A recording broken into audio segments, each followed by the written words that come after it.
y queremos aprovechar de hacer un poquitito las palabras de él para con nosotros. El Ateneo de Nuevo Programa está muy contento con dejar de.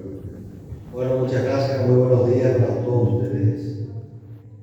¿Cómo se trata el micrófono? Aprendí de todos estos maestros de la comunicación social. Como digo, hoy comenzamos, ¿verdad? Pasamos la prueba, Pasaron. Están todos aprendidos, no para escucharle a Orlando Figueroa, sino para escucharle al doctor Stilber Cardoso.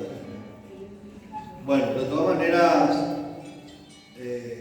honrado por venir esta mañana a compartir con todos ustedes y felicitarlos a los que hicieron posible este homenaje, este galardón para estas tres bellísimas personas que realmente tienen una gran calidad humana y gran calidad profesional por sobre todo. Grandes ciudadanos y ciudadanas que siguen honrando a nuestro país por sobre todo, que es lo que más necesitamos nosotros.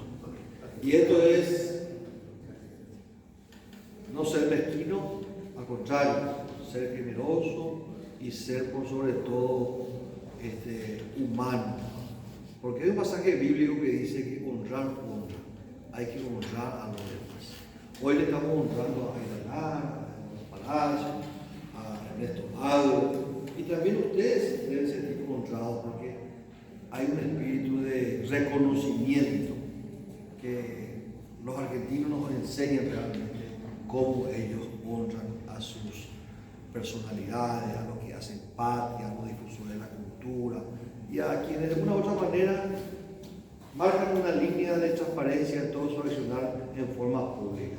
Por eso hoy venimos gustosos a participar, gustosos a acompañar este homenaje a estas tres personas a quien yo admiro mucho y respeto. Que tenga buen día. Muchas gracias.